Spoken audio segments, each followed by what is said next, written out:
All right, we're underneath the truck here, front drive shaft. This propeller shaft, velocity joint, whatever you want to call it, has a little bit of play, but when you're going 60, it's horrible down the road. And I don't think it's the tires. I don't think it's the differential. I mean, it just feels like a drive shaft. I felt bad drive shafts before.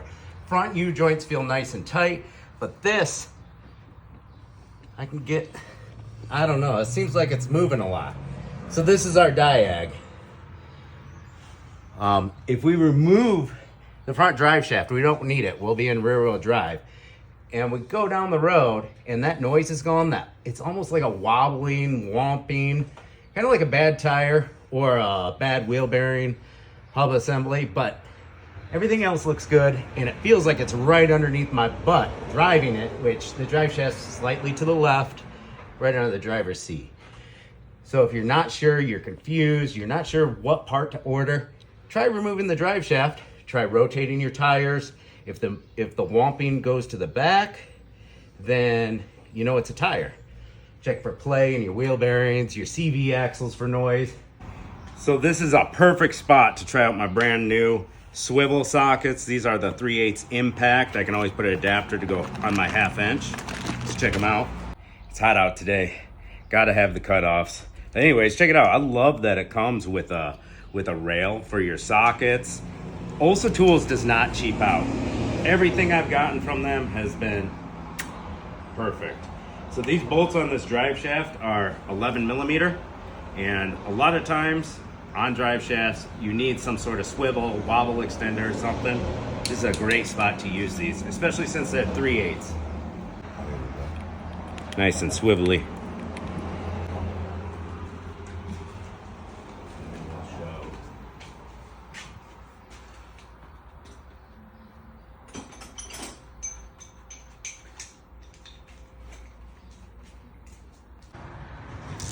Boom, gets right up in there.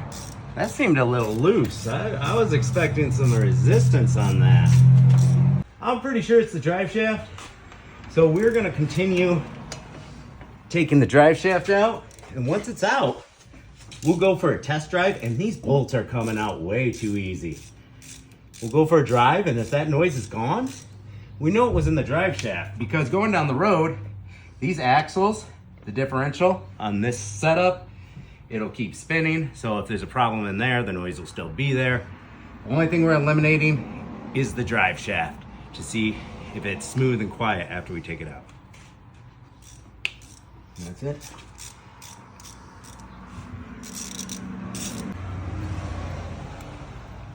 So once we get these 4 bolts out, that other side will just hammer out.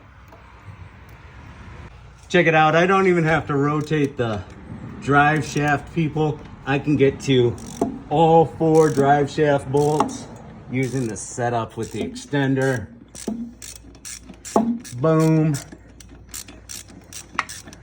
Now we get to that last one right here.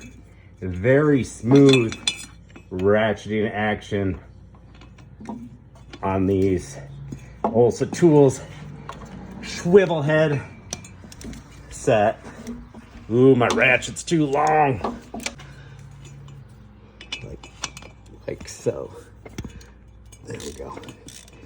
Just a little longer extender to get to that last one, but we're in park, drive shaft is locked. It will move a little bit, but don't have to stop, put it in neutral, turn it to get that last bolt. Wobble sockets and extenders are awesome. And a little too short of an extender on there to get this very top one. With that long extender and the swivel head, I'm able to go all the way out from here. And I didn't get that. Could you try again? shut up, Surrey. Okay.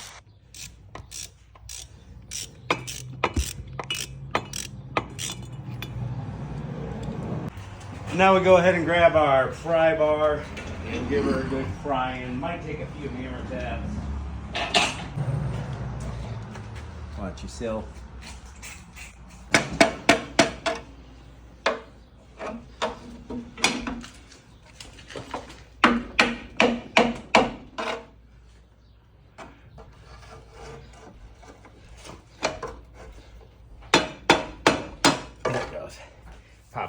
socket there. Lube helps a lot.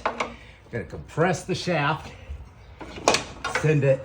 Oh, there goes one of the U-joint caps. That's okay.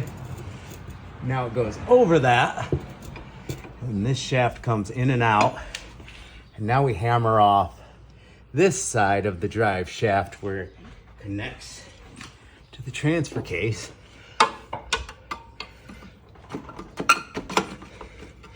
And there should be like a C-clip type deal.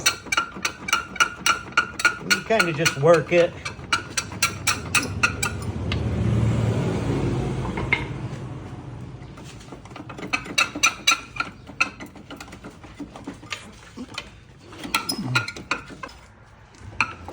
There it goes.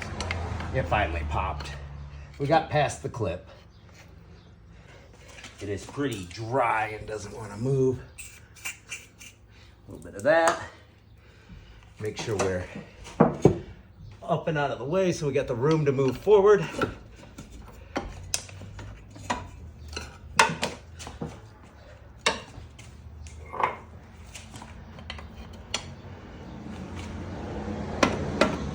There it goes. Not too difficult. And Bada bing, bada boom. Drive shaft is out. And it just does not really feel that great inside there. We're gonna retrieve that U-joint cap. This right here can just stay open. Here's our clip. Had a bunch of rusty, gumpy, crusty stuff on it. That's that clip. That's why you got a hammer on it. And that clip retains it in there. Woo! It's hot. It is hot. All right, let's rotate some tires. If the whomping noise goes to the back, we know it's in the tires. If the whomping noise is totally gone, it was the drive shaft. And if it's still there, I'm confused.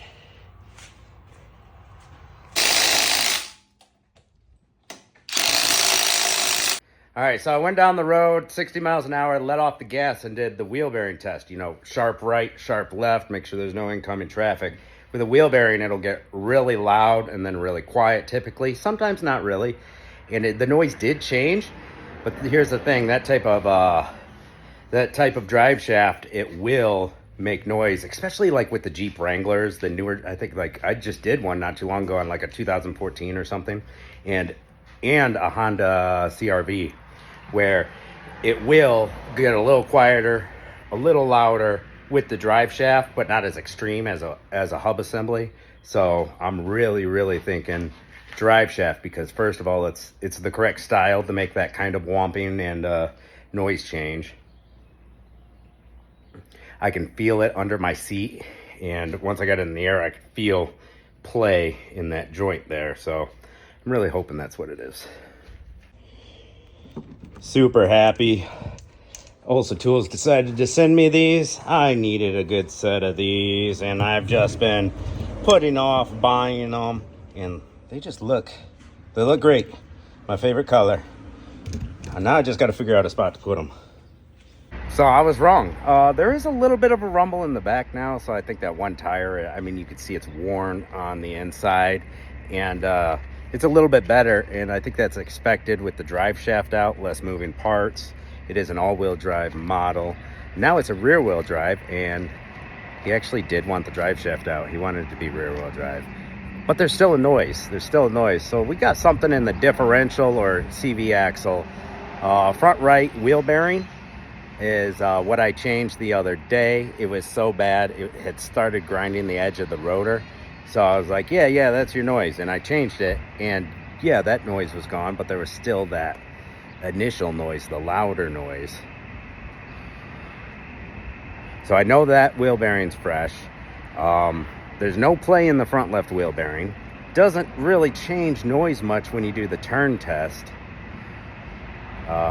Let's check differential fluid, the differential.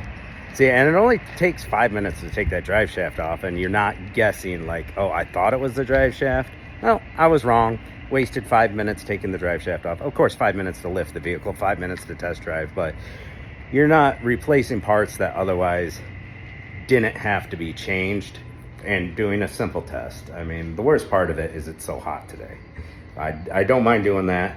And if you, it's my dad's SUV, so it's like he actually told me leave the drive shaft out.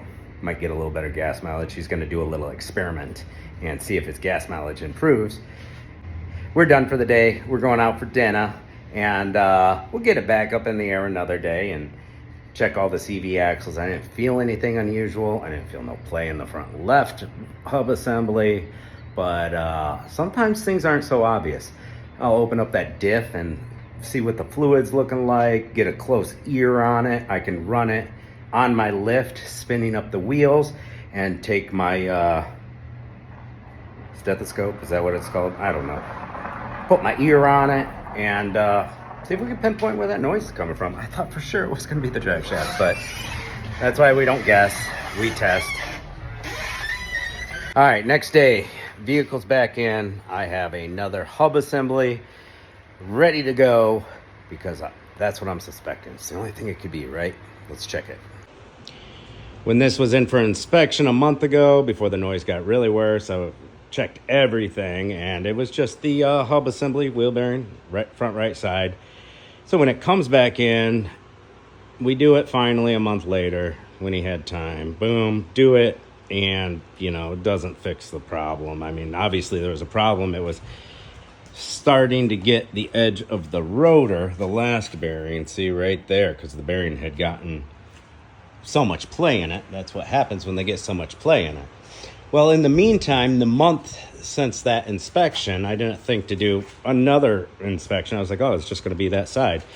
This is why you don't play guessing games and burn yourself. All I had to do was this. You can hear that's the rumbling bearing, and it's rumbling, and it only took a month for it to happen. All right, but here's the really messed up part. Just installed this bearing. Yes, the axle nut was torqued to spec because this is the second one I put on. I like to go, 10, 20, 25 foot-pounds above spec. This is a 103 foot-pound, I believe. I'll re-look it up. Axle nut. Look at this. It's bad again. There's play. Every direction there's play. More up top than down, than side to side. It is not the ball joints. It's definitely the hub assembly. Just installed it yesterday. I've been using this brand for about 10 years. I only get a warranty comeback every 2 or 3 years. Great bearings. But I've had to warranty one for another vehicle this year so far. We're 6 months into the year. And we did this one originally in November. It lasted till May. Last month or whatever. We inspected it. Boom. All right, Pops, we need to get you a new one. Warranty on me. Don't worry about it. Boom. Put it on. Next day, it's already got play in it. Ridiculous. I don't know if it's just for this vehicle that they messed up on with my favorite brand, but might be time to just return it. Go with a different brand. I only have one hub assembly in stock here. I'm going to try tightening the axle nut on this. Call me a hack, but I over-torque my axle nuts every time, and I have no problems. I used to torque by spec back in the day, and I found that every once in a while, they just come back way more frequently than if you give it an extra 10, 20 foot-pounds. So I always give it a little extra 10, 20 foot-pounds on hub assembly styles. So I'm going to do the super rumbly one this time. This one, everything's been broken up and cleaned, so it'll be an easy one. Let's try retorquing this axle nut and see. There's play. It's hard to tell viewing from camera, but there's play. It's going back and forth. Let's tighten it. I got 2 bars. Forgot to put it on the charger.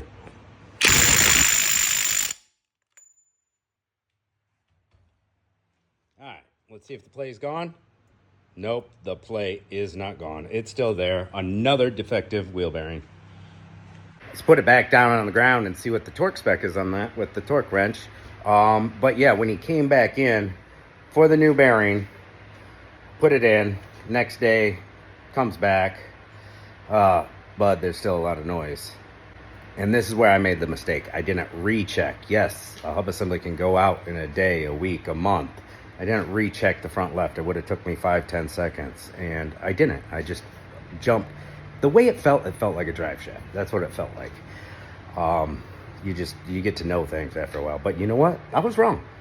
It didn't take me long to take the drive shaft out. He's going to do this gas mileage experiment anyways. I'll put it back in for him if he wants me to. I didn't like the way that joint was feeling, a little sloppy, but whatever. And he's not paying for anything. I'm not charging him nothing. He just has to pay for parts. All right, let's check to see how tight that axle nut is now. Because, you know, too loose, it'll make a wheel bearing go out right away if your axle nut is too loose. Too tight, it can wear it out prematurely, but like not next day kind of thing. I know it wasn't too loose because I torqued it down. Torque spec was 103 foot-pounds, and I torqued it down to 110. So 7 pounds isn't going to make a bearing go out. In fact, I like to torque them down to about 120, 125. All right, let's bring it back down on the ground. All right, that Ryobi battery was dying on me, so I'm not sure what kind of torque we're getting. Usually I can estimate it pretty good with my gun. So we are on 150 foot-pounds with the sewer cup torque wrench. Pressing down. All right, it did get it over 150 foot-pounds, so I know my Ryobi wasn't giving out on me. It was giving me the torque I needed. So yeah, even with tightening the nut, it still has the play. That's a bad hub assembly right out the box. I mean, it wasn't sloppy when I installed it, but after one day of driving, it's already bad. Defective parts, screwing over technicians again. What's new? In conclusion, the other side wheel bearing went out in between the month and a half since the original inspection, and I made the mistake of not double checking everything. I really don't mind showing my errors here on the internet. Bottom line is, we didn't order or install any parts that he didn't need, and that's why you do all your checks. You don't want to cost a customer any money in guessing at parts. And yes, we did get one hub assembly that went bad in 4 months, and then another one that went bad in a day. Defective parts. Yep, they are bad. They were bad. And this most recent one, bad right out of the box. Took it for a test drive. All that womping was gone after changing the front left. Now I have to warranty out the front right for the second time in 6 months. I believe it's probably a bad batch kind of situation, a bad batch of hub assemblies, because it's for that specific vehicle, not super common. So a warehouse will get, 100 of them in or whatever, and then distribute them. And both of those bad ones that I got could have been from the same parts batch, and so maybe if I get this most recent one I got, maybe it's fine. Not going to give up on this brand yet, but I got my eye on them.